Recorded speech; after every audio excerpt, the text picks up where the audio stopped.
everyone. Just wanted to share quick thoughts on, particularly looking at Matthew chapter 5.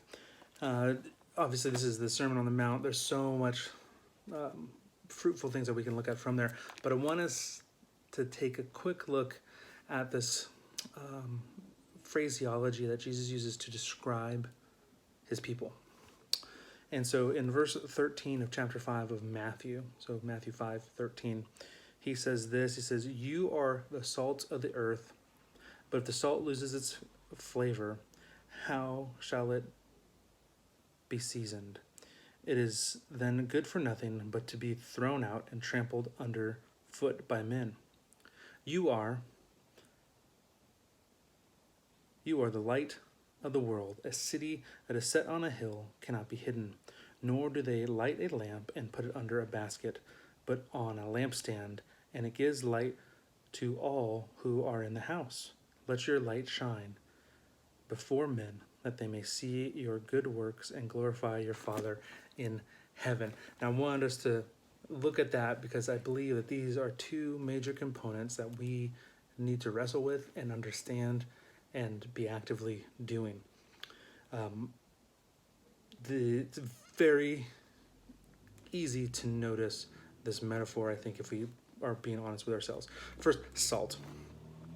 We all know salt. When it's in our food or when it's not in our food. If you're expecting to get that nice salty bite of popcorn, right, and there's no salt on it, that's not the same. We understand salt. We understand what it can do. Now, obviously, we're also looking at the ancient context and its preservation principles, how it preserved meat and preserved the food so that it could last longer. Again, quite a powerful metaphor when you think about that idea that we are to help preserve or to prevent things from rotting. We have an impact. And salt, definitely, when it is taken away from food, it's noticed. Or if you pour some salt on and it doesn't have its saltiness, what good is it? It doesn't do anything. It's pointless. And so we see that very clearly.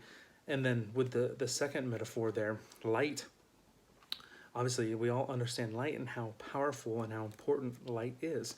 We all have windows in our homes. We all have lights in our homes. And if we didn't have these things, we would not be able to see. We've all tried to probably maneuver at night, not wanting to disturb our spouse or somebody else in the house, so we don't turn a light on, and then we end up tripping over, something's on the floor, or if you have small children stepping on a Lego, whatever the case might be, because we try to avoid that. And so we obviously know how powerful light is. And again, look at the way he says, you wouldn't take light and hide it under a bushel or hide it under something, because again, that doesn't make any sense. Could you imagine lighting your lamp in your room and then throwing, some sort of covering over it? No, that'd be counterproductive. And so I share that because we have this opportunity to be salt and to be light in our community and to impact those around us.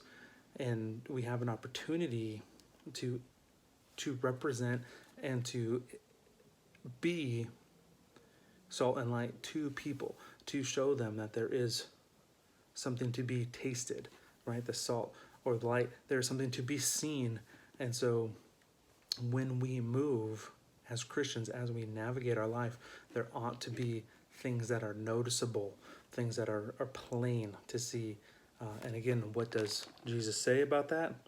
Verse 16, let your light shine. Let your light shine before men, that they may see your good works and glorify your Father in heaven. So why do we do this? So that people might glorify God, because God is moving in us. So go with God, and may you be salt and light. God bless.